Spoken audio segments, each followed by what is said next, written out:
Hello everybody, welcome back to 47 and Counting. My name is Adam, Strom is with me, and today we are doing a more chatty video. I'm trying something new with the visuals. I realized that sit-down videos are very hard for us. Vlogging is a little bit more natural, kind of, but sometimes with sit-down videos we kind of just get really stage fright almost, and we're super awkward, and I'm just not really impressed, honestly, by those videos, so I'm going to try something a little bit new and do some vlog-ish clips while I do a voiceover. That being said, this video is about front triggers, and if you don't know what those are, I am about to explain them, but they aren't like trauma triggers, they're different. So this is not a video about trauma or trauma triggers, at least not entirely or mostly or significantly. So bear that in mind.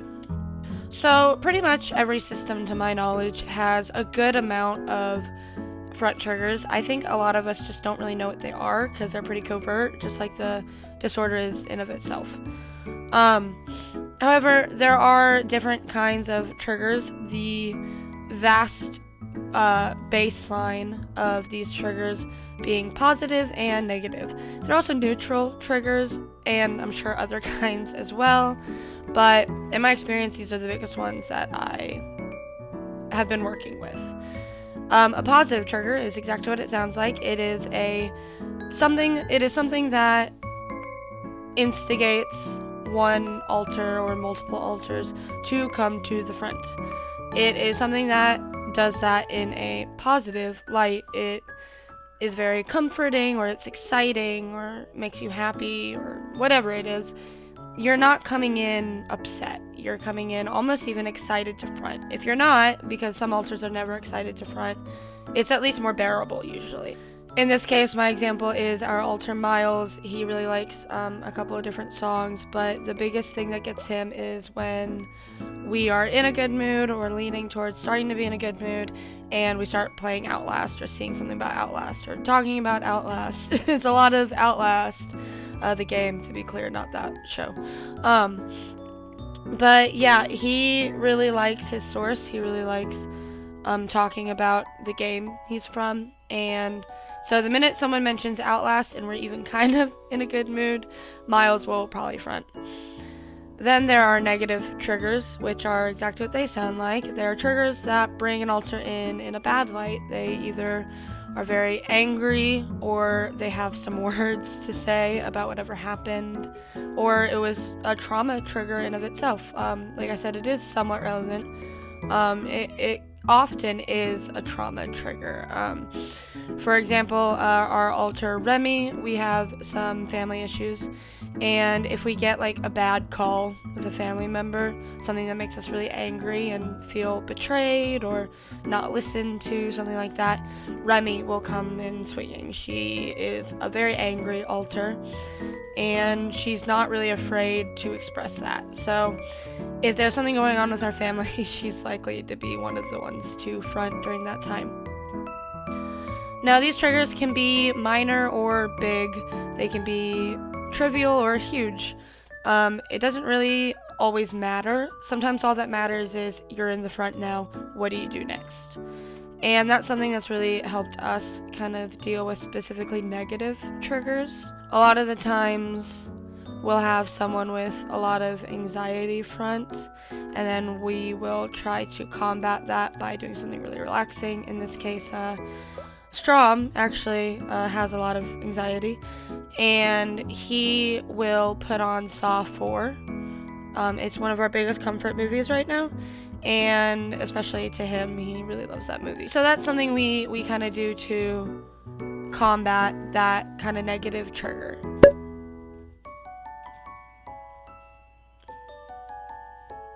So I wanted to give a few surface level examples of some of the triggers we experience, just to give a more specific lens.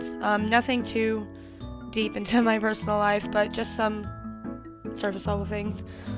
So if it happens, or we make it happen, whatever it is, it's almost confirmed, it's almost guaranteed that this alter or these alters will front. That's how I that is how I categorize big triggers. So, like I said a moment ago, similar to what I said a moment ago, the Saw movies, a lot of our Saw alters have been ruling the front lately. We've just been taking over. And it doesn't help that me and Val are both hyperfixated on Saw right now. We've been watching like 2 or 3 or 4 even of the movies every single day for like a month now. Yeah, for like a month now. And I don't want to stop anytime soon, so let's make it to 2 months. Yay! But yeah, so that is definitely a contributor to keeping us around. There's actually a lot of emotions, at least for us, that come into play when it comes to triggers. We're a extremely emotional person at all times, and it is exhausting. But anyway, that's beside the point. We also have borderline personality disorder. If you somehow didn't know, I only talk about it all the fucking time, and that both of those things really contribute to how our alters are triggered into the front. For example, I'm triggered into the front when we need a distraction or when we're in a really good mood. Amanda is triggered into the front when we are feeling down, some other strong emotions regarding that. We have Malik, who comes in when he's really stressed, when we are really stressed, and also some of those more sad, depressed emotions. And we have Strom, who comes in when we're extremely angry or really overwhelmed. Being overwhelmed is actually a huge front trigger of Strom's. He doesn't really always like to admit it, but he gets overwhelmed really easy. So after that, there are our little triggers.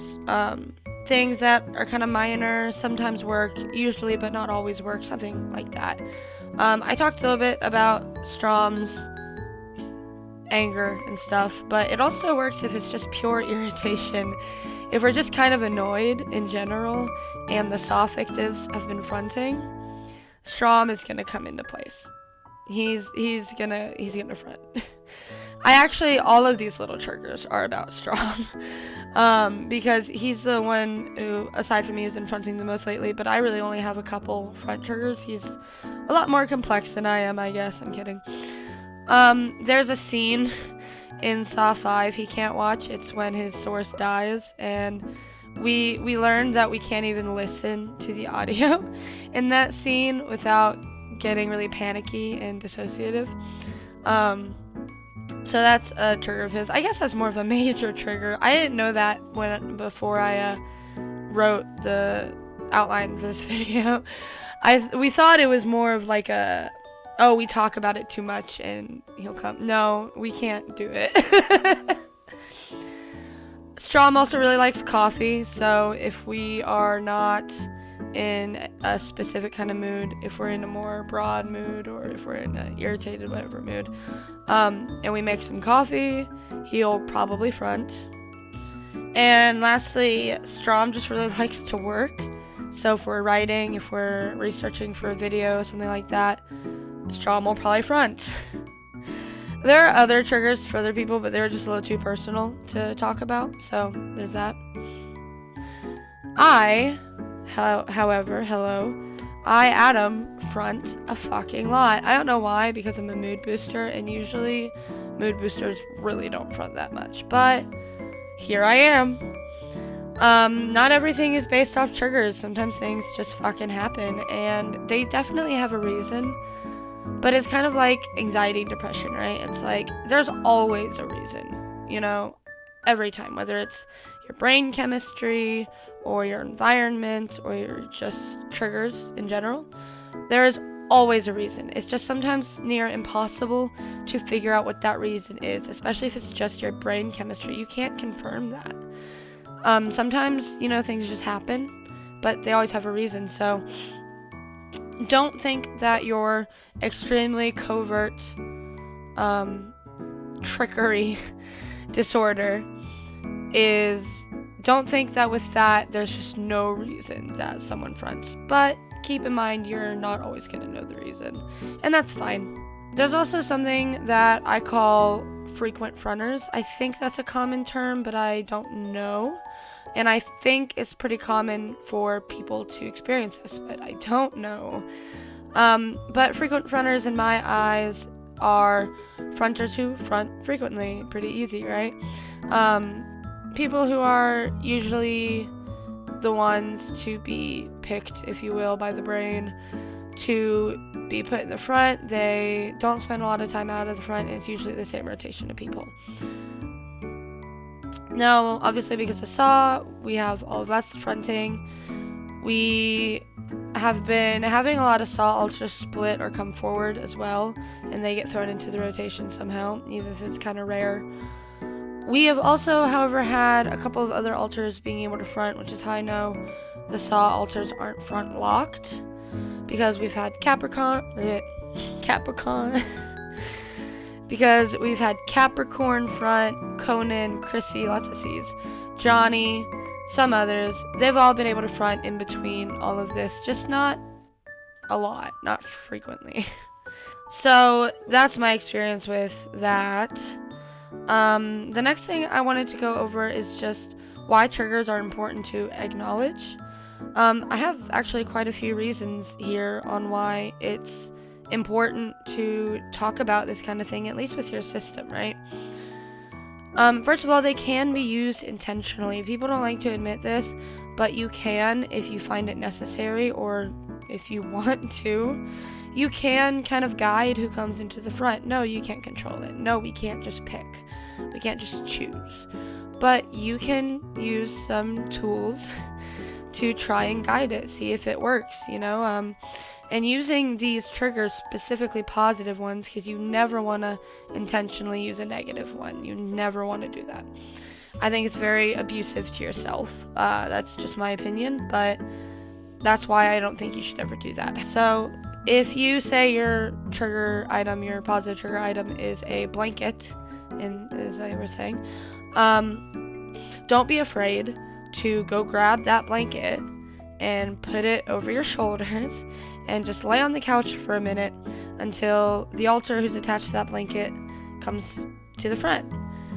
If you are pulling them forward because they're a mood booster and you need help, or there's someone who is more equipped to handle what's going on in the moment and for some reason they're not already being pulled to the front, this is a very useful tool.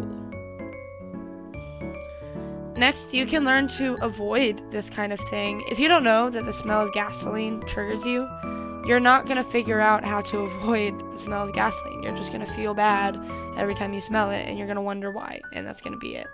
So try to pay attention to what is happening and when. If you find yourself fronting and you're in a bad mood or something is happening that you don't like, pay attention to what that is and why you don't like it. Because, yeah, if it's gasoline and you drive a car and you have to go out and stuff, that might be a little hard, but you can still probably figure it out.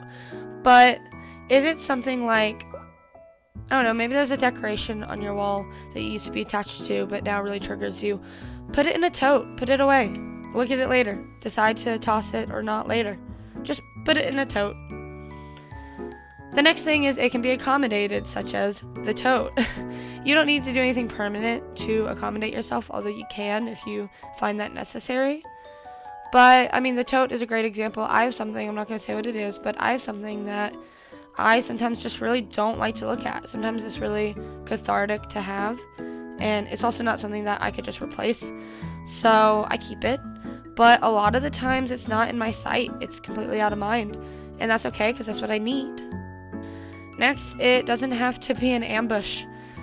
You can learn to expect when these triggers are coming if you can't find a way to avoid them. Like, let's use that gasoline metaphor, right? So say you need to drive to work and you need to fill up your car, you're going to smell gasoline. You can use nose clips or something like that, but say it just doesn't work for you. Yeah, so you would be able to at least spend the drive to the gas station, spend your morning getting ready, being like, okay, I'm going to have to smell gasoline. I am mentally preparing for smelling gasoline. I have things planned and laid out for a a self-care ritual after I get away from the gasoline. I have a safety net, etc., etc., etc. You don't need to just go in blind and take all the hits. Make a shield or something, I don't know. The next thing is that it kind of tells you what's important to you. If there was something connected to the gasoline, like an event or something like that, it tells you why that thing was so traumatizing, and that tells you a lot about yourself, about what's important, what is scary to you. So the last thing I just want to go over is a couple tip of the iceberg examples of how triggers have personally impacted our life. The first thing I want to talk about is music.